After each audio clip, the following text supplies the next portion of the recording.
Say hi. Hi.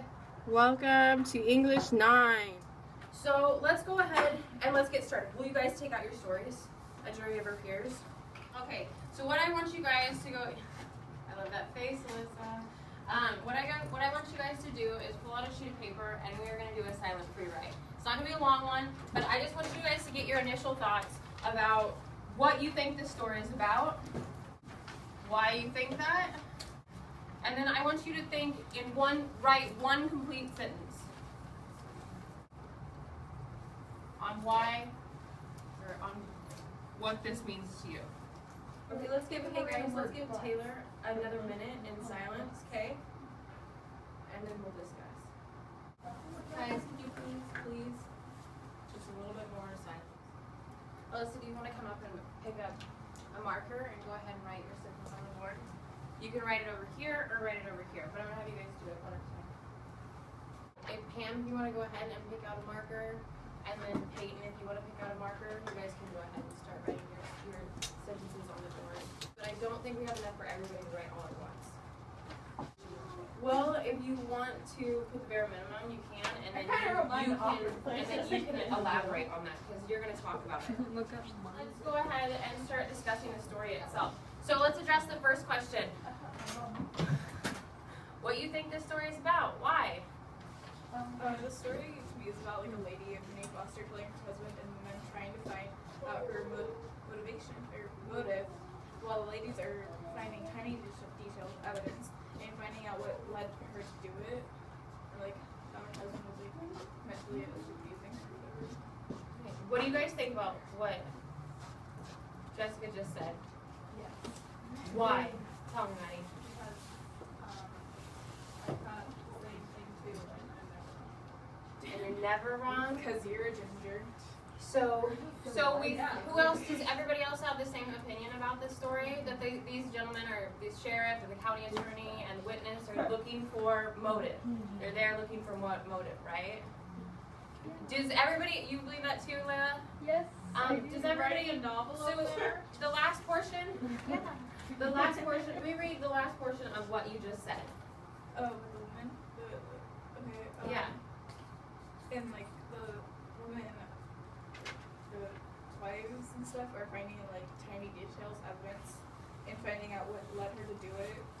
Like, What do you guys know about what you think that this story is about? Because we are all seeming to agree with Jessica.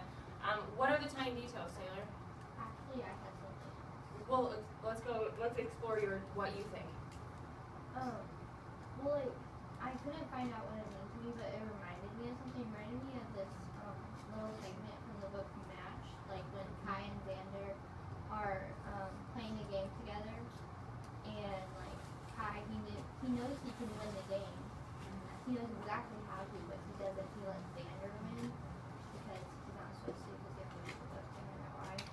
But it reminded me of that because it's like the women, they knew exactly why she did it, but they just kind of kept it to themselves. They didn't make it get like a really big emotion about it, and they kind of like let the men have their cry, like, oh, we couldn't find this, I guess you can't, but they just kept it to themselves.